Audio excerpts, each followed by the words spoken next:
ये order number हमें बताता है, ऑर्डर नंबर 3, कि अदालत के अंदर जब भी कोई केस फाइल होगा तो किसी भी पार्टी के जो रिकग्नाइज एजेंट्स होंगे, यानी कि वो लोग जो कि वकील के साथ या उनके प्लीडर के साथ अदालत में उस केस की पैरवी करेंगे उसके बारे में, और साथ में जो अदालत में वकील या कोई शख्स, कोई आदमी जो उनके बिहाफ पे कोर्ट में पेश होगा और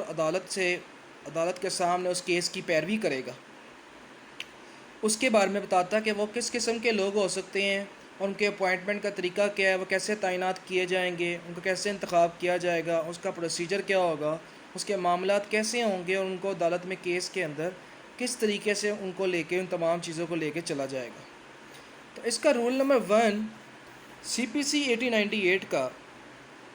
अपीयरेंसेस के बारे में है, यानी कि वो लोग जो अदालत में पेश होंगे, जो अदालत के सामने केस की प्रोसिक्यूशन के सिलसिले में हाज़िर होंगे, उनके बारे में। तो रूल नंबर 1 इसका कहता है appearances may be in person by recognise agent और बाय प्लीडर। तो कहता ये है कि जो अपीयरेंसेस हो सकती हैं अदालत के अंदर, वो इन पर्सन भी हो सकती हैं, बाय प्लीडर भी हो सकती हैं, या किसी को रिकग्नाइज एजेंट जो उस पार्टी ने जो है उसको सिलेक्ट किया हो इस हवाले से, वो इसमें अपीयरेंसेस कर सकता है। तो कहता है एनी अपीयरेंस, एप्लीकेशन और एक्ट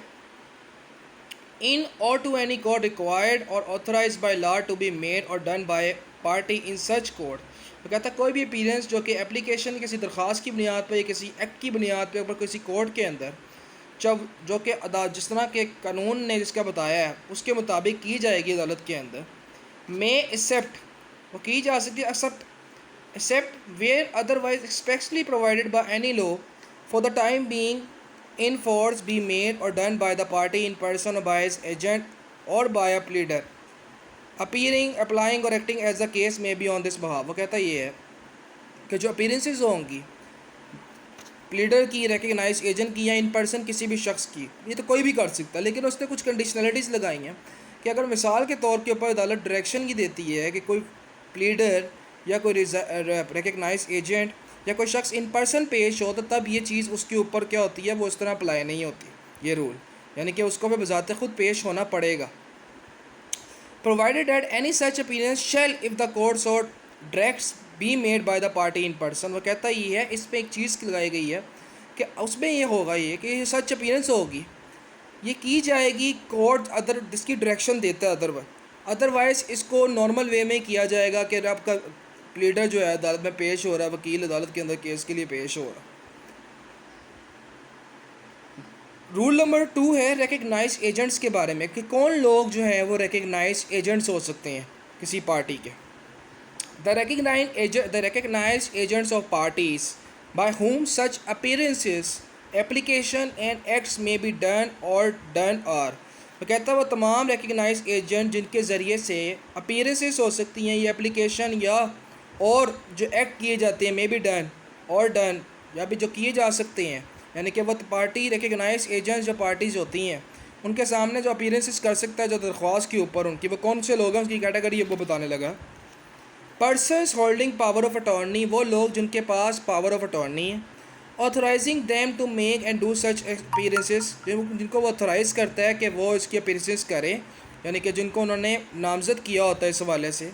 एप्लीकेशंस या कोई दरख्वास्त है। And acts on behalf of such parties, या वो लोग एक्ट करें उस पार्टी के बिहाफ के ऊपर या उस पार्टी के डायरेक्शन के मुताबिक वो लोग कर सकते हैं जिनके पास पावर ऑफ अटॉर्नी है या जिनको उन्होंने ऑथराइज़ किया हुआ अदालत में अपीयरेंसेस के लिए। फिर इसका इसी का ही आगे से बी पार्ट है, persons carrying on trade or business for and in the names of parties not resident within the local limits of the jurisdiction of the court within which limits the appearance, application or act is made or done in matters connected with such trade or business only where no agent is expressly authorized to make and do such appearances, application and facts। तो कहता है कि कोई भी शख्स जो कि trade कर रहा है या कारोबार कर रहा है और वो पार्टी उसका नाम मौजूद है, जो पार्टी है वो उस जगह की जुरिस्डिक्शन में रहती नहीं जहाँ पे कोर्ट मौजूद है, ठीक है, या वो लोकल लिमिट्स में ना हो या वो बाहर भी हो सकती है। तो ऐसी सूरत के अंदर जो अपीयरेंस होगी या फिर एप्लीकेशन या कोई एक्ट किया जाएगा उस पार्टी का, तो ऐसे मैटर्स के अंदर वो क्या कर सकती है कि उनका जो नुमाइंदा उस जुरिस्डिक्शन के अंदर रह रहा है, उस कोर्ट की जुरिस्डिक्शन के अंदर या उस एरिया के लोकल लिमिट्स में जो आ रहा है, वो उनके बिहाफ के ऊपर एज ए रिकग्नाइज एजेंट्स के तौर के ऊपर, रिकग्नाइज एजेंट के तौर के ऊपर पेश हो सकता है अदालत के अंदर। अब इसका रूल नंबर 3 है service of process on recognise agent, के जो सर्विस का जो प्रोसेस होता है जो रिकग्नाइज एजेंट के थ्रू किस तरीके से किया जाएगा। तो कहता है processes served on the recognise agent of a party, तो कहता है जो प्रोसेसेस किए जाते हैं जो सर्व किए जाएंगे किसके through, recognize agent of party के, shall be as effectual as if the same had be driven has been served on the party in person unless the court otherwise directs. तो कहता है ये है कि जो रिकग्नाइज एजेंट को जो भी काम उसके थ्रू किया जाएगा, जो प्रोसेस उसके साथ किया जाएगा उसको सर्व करने के लिए, उसको as a recognise agent of party, वो बिल्कुल उसके साथ वो जो उसकी जो जिम्मेदारियाँ होंगी वही होंगी, उसको ऐसे ही कंसिडर किया जाएगा जैसे कि वो पार्टी इन पर्सन कोई वो एक्ट कर रही है, यानी कि वो पार्टी बज़ाते खुद पेश हो रही है, उनका रिकग्नाइज एजेंट जो है उनके लिए इस तरह का काम करेगा। Unless the court otherwise direct, बशर्ते कि अगर कोर्ट जो है उसकी कोई डायरेक्शन इसके अलावा हो। The provision for the service of a process on a party to sue shall apply to the service of process on his recognized agent। तो कहता है ये जो प्रोविज़न है सर्विस ऑफ प्रोसेस की, वो किसी भी पार्टी की ऑन अ पार्टी पर जो कि सू के साथ रिलेटेड है, वो अप्लाई किसके पास किसके ऊपर होगी, जो कि उनका रिकग्नाइज एजेंट है उस पार्टी का। अब इसका रूल नंबर 4 है वो अपॉइंटमेंट ऑफ प्लीडर के बारे में बताता है कि जो अदालत में आपके जो क्लाइंट के बिहाफ पे या पार्टी के बिहाफ पे जो कोर्ट में प्लीड करेगा केस को, उसके बारे में। इसका सब रूल नंबर 1 है, इसका सब रूल 1 है, रूल नंबर 4 का सब rule number 1, no pleader shall act for any person in any court unless he has been appointed for the purpose by such person, by a document in writing signed by such person और by his recognized agent or by some other person duly authorized by or under a power of attorney to make such appointment। कि कोई भी pleader अदालत के अंदर किसी party के behalf पे पेश नहीं होगा जब तक कि उसको वो पार्टी उस ऐसे शख्स को एक डॉक्यूमेंट को रिटर्न साइन करके रिटर्न के ऊपर साइन करके ना दे कि ये शख्स, ये रिकग्नाइज एजेंट या ये शख्स को हम अपना अपॉइंट करते हैं, अपनी पावर ऑफ अटॉर्नी देते हैं, यानी कि इसको इख्तियार देते हैं अदालत के अंदर हमारे केस की पैरवी करने का। अब इसका सब रूल नंबर 2 है every such appointment shall be filed in court and shall be deemed to be in force until determine with the leave of the court by writing sign by the client और the pleader as the case may be and filed in court और until the client or the pleader dies or until all proceedings in the suit are ended so far as regards the agent। तो कहता है तमाम जो court के अंदर आपकी appointment होंगी या तमाम जो चीज़ें होंगी ये तब तक इन्फोर्स रहेंगी जब तक क्लाइंट को जो है उसको राइटिंग, उसके पास ऑर्डर यानी कि राइटिंग उसके पास डॉक्यूमेंट मौजूद हो जिसके अंदर उस प्लीडर को क्लाइंट ने उसको इस चीज़ का ज़िम्मेदार किया है, इस चीज़ का उसको नामज़द किया है कि वो अदालत में उसके बिहाफ पे केस लड़ेगा। लेकिन ये तमाम प्रोसीडिंग्स जो हैं ये ख़त्म हो जाएंगी इन केस अगर आपका जो कोर्ट में जो क्लाइंट है या फिर उसका प्लीडर उसकी डेथ हो जाती है, तो उसमें ये होगा कि वो तमाम जो प्रोसीडिंग होगी उसको एंड समझा जाएगा और वो तमाम चीज़ों को दोबारा से उस काम को करना पड़ेगा, यानी कि फिर दोबारा से प्लीडर और या रिकग्नाइज एजेंट की जो है वो नामजदगी की जाएगी। अब इसका सब रूल 3 है फॉर द पर्पज ऑफ सब रूल 2 वो बता रहा है। अब सब रूल जो 3 है इसका वो सब रूल 2 के बारे में बता रहा है। तो कहता है an application for review of judgment and application under section 144 और 150 सेक्शन 152 ऑफ दिस कोड। तो कहता है ये कि जो आपके पास जो इस रूल के अंदर इस सब सेक्शन आपका अंडर सेक्शन 144 यानी सेक्शन 144 होता है कि किसी केस की जो है जो पुरानी पोजीशन है उसको बहाल करने के लिए, और सेक्शन 152 जो इस कोड का है वो ये बताता ही है कि अगर आपने कोर्ट के किसी फैसले के अंदर कोई गलती होगी तो उसमें अमेंडमेंट्स वगैरह करनी है तो उसके बारे में। तो कहता है कि an application for review of judgment and application section 144 section 152 of इस code any appeal from any decree और ऑर्डर इन द सूट, कोई भी कोर्ट के अंदर कोई डिक्री होगी या ऑर्डर होगा उसमें अपील जो किसी सूट में की जाएगी। एंड एनी एप्लीकेशन और एक्ट, कोई भी एप्लीकेशन या act for the purpose of obtaining copies, जिसके अंदर क्या होगा कि डॉक्यूमेंट की कुछ कॉपीज़ ली जाएंगी और रिटर्न ऑफ डॉक्यूमेंट्स होगा जो प्रोड्यूस किए जाएंगे, या कोई डॉक्यूमेंट प्रोड्यूस किए तो उनकी वापसी होगी, और फाइल्ड इन दी सू और ऑब्टेनिंग रीफंड ऑफ मनीज के, जिसके अंदर आपने अगर सू फाइल किया तो इसमें आपने हासिल करने हैं रीफंड को, पैसे जो अपने रीफंड कराने हैं जो कि आपने कोर्ट में अदा किए थे, in connection with the suit जो कि आपके सू के साथ मुतल्लिका थे, shall be deem to be proceeding in the suit, उनको समझा जाएगा कि वो आपकी अदालत में उसको प्रोसीडिंग के तौर पे, उसको कार्रवाई के तौर पे ही समझा जाएगा। रूल नंबर इसका रूल नंबर 4 है, the high court may by general order direct that where the person by whom a pleader is appointed is unable to write his name, his mark upon the document appointing the pleader shall be attested by such person and in such manner as may be specified by the order। वो कहता है ये है कि जो high court है वो अपने जनरल ऑर्डर के ज़रिए या वो डायरेक्शन दे के, जनरल ऑर्डर के ज़रिए डायरेक्शन दे के वो किसी भी शख्स को जिसका वो प्लीडर जो तैनात किया गया, अगर वो अनएबल है अपना राइट करने में, नाम लिखने के, या उसका कोई डॉक्यूमेंट जो उसका कोई मार्क डॉक्यूमेंट पे या कोई नहीं उसने प्रॉपर तरीके से किया उसके अपना प्लीडर की अपॉइंटमेंट के हवाले से, तो वो उसको कह सकती है कि आप इसको अटेस्टेड कर दें ऐसे शख्स को, या इसको ऐसे उस मैनर के अंदर उसको बता दें कि जिससे मुताबिक वो स्पेसिफाइड हो जाए वो ऑर्डर के, यानी कि उसके बारे में उसकी ऑथेंटिसिटी जो है वो बेहतर हो जाए। इसका रूल नंबर 5 है, no pleader who has been engage for the purpose of pleading only shall plead on behalf of any party unless he has filed a court in court a memorandum of appearance signed by himself and stating. वो कहता है कोई भी pleader जो कि किसी ख़ास मकसद के लिए पार्टी की जानिब से प्लीड करने के लिए केस को जिसका तयन किया गया उसके बिहाफ के अंदर, वो नहीं करेगा unless he has filed a court in court a memorandum, जब तक वो कोर्ट के अंदर एक मेमोरेंडम फाइल ना कर दे जिसके अंदर वो ये तमाम चीज़ें ना बता दें, पार्टीज़ जो सूख के साथ मुतल्लिक हैं उनका नाम या नेम ऑफ पार्टी या उस पार्टी का नाम जिसके लिए वो अपीयर हो रहा है अदालत के अंदर, या उस शख्स का नाम जिसने उसको ऑथोराइज़ किया है इसके अंदर केस के अंदर सूख के अंदर प्लीड करने के लिए, उसका नाम मेंशन कर ले। Provided that nothing this rule shall apply to any party. वो कहता है ये है कि कोई भी ये जो सब रूल है ये उसके ऊपर अप्लाई नहीं होगा उस प्लीडर के ऊपर जिसको एंगेज किया गया प्लीड किसी भी पार्टी की जानिब से बाय एनी अदर प्लीडर या किसी दूसरे प्लीडर की जानिब से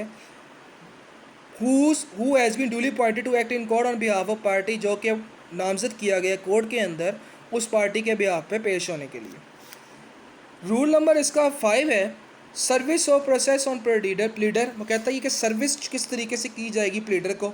वो कहता है any process serve on the pleader of any party. वो कहता है कोई भी प्रोसेस सर्व किया गया किसी प्लीडर के जहाँ पे प्लीडर को उस पार्टी जिसकी वो नुमाइंदगी कर रहा है और लेफ्ट एट दी ऑफिस और ordinary residence of such pleader, या फिर उस ऑफिस के अंदर छोड़ दिया गया जहाँ पे उसका क़याम है, जहाँ पे वो काम करता है, या फिर उसकी रेजिडेंस के ऊपर जहाँ पे उसकी रिहाइश है उस प्लीडर की, and whether the same is for the personal appearance of the party और नॉट। और कहता है कि इवन के आपने वो सेम जो चीज़ अप्लाई है वो पर्सनल अपीयरेंस के लिए की हो पार्टी की या उसके लिए नहीं भी, shall be presumed to be duly communicated and made known to the party whom the pleader represents and। तो कहता है ये कि अगर आपने मिसाल के तौर के ऊपर कोई प्रोसेस आपने सर्व किया है और आपने उसके जो प्लीडर है उसको वो प्रोसेस सर्व करवा दिया और उसको इसके बारे में इंटीमेशन दे दी है, और इवन के उसके बाद अगर पर्सनल अपीयरेंस की मिसाल के तौर के ऊपर सेम चीज़ अगर किसी बंदे को पर्सनल अपीयरेंस की करनी है किसी पार्टी की, तो अगर उसको वो प्रोसेस सर्व हुआ है या नहीं हुआ लेकिन अदालत में उसको कम्युनिकेट कर दिया कि उसके प्लीडर को इस हवाले से इसके बारे में बता दिया गया है जो कि उनकी नुमाइंदगी कर अदालत के अंदर, तो वो यही समझा जाएगा कि उस पार्टी को भी इसकी इंटीमेशन चली गई। And unless the court otherwise directs. वो कहता है कि हत्ता कि अगर कोर्ट की कोई डायरेक्शन इसके अलावा हो, shall be as effectual for all purposes as if the same had been given to or served on the party in person। तो कहता है ये उसकी वैसे ही समझा जाएगा, उसको फैक्चुअल उसको इतना ही मौसर समझा जाएगा इस मकसद के लिए कि जैसे कि वो जो प्रोसेस है वो सर्व किया गया है उस पार्टी को इन पर्सन या फिर उसको सर्व किया गया है, यानी कि इन पर्सन ही कंसीडर किया जाएगा। उसकी वजह ये है क्योंकि जो उसका जो प्लीडर है उसको वो प्रोसेस सर्व कर दिया गया या कम्युनिकेट कर दिया गया इस हवाले से। रूल नंबर 6 है एजेंट टू एक्सेप्ट सर्विस के। रूल नंबर 6 बताता है उस एजेंट के बारे में जो कि इस सर्विस को एक्सेप्ट करेगा, यानी कि मिसाल के तौर के ऊपर जो एजेंट इस पार्टी का जिसका तयन किया गया जो कि नामजद किया गया है उसके बारे में ये रूल नंबर 6 बताता है। Besides the recognised agents describe in rule 2 any person residing within the jurisdiction of the court may be appointed as an agent to accept service or process. तो कहता है ये कि अब इसको वो रिलेट कर रहा है जो रूल 2 का सब सेक्शन 2 और जो 1 था ए और बी पार्ट उससे कि कोई भी शख्स जो कि किसी पार्टी का रिकग्नाइज आप एजेंट है वो उसकी, और जो कि वो उसकी जुरिस्डिक्शन के अंदर रह रहा है, कोर्ट की जुरिस्डिक्शन के अंदर,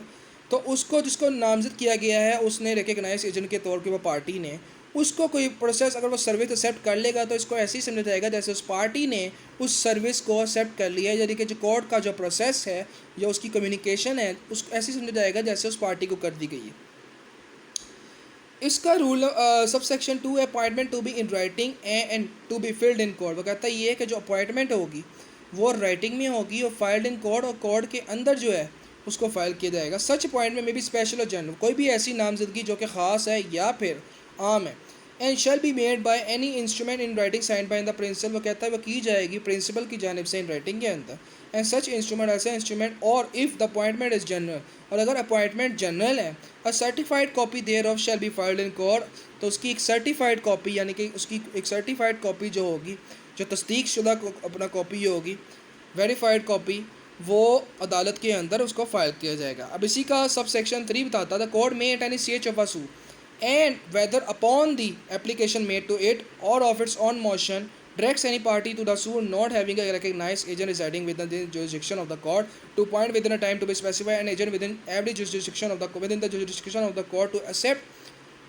service of process on this behalf to every appointment shall made under the provision of। इसमें वो बता ये रहा है कि कोर्ट क्या करेगी किसी भी स्टेज के ऊपर आके सूट के ऊपर, या फिर किसी एप्लीकेशन को पार्टी उसको देती है या ख़ुद से उसकी जो है वो अपना अख्तियार इस्तेमाल करती है, वो किसी पार्टी को कह सकती है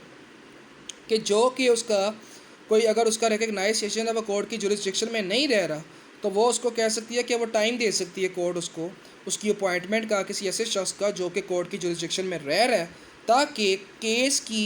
पैरवी की जा सके प्रॉपर तरीके से। जो सर्विस ऑफ प्रोसेस है यानी कि जो अदालत का जो एक प्रोसेस है केस के अंदर, उसके बारे में जो कम्युनिकेशन है वो ऐसे शख्स को की जाए। उम्मीद है कि आपको CPC 1898 का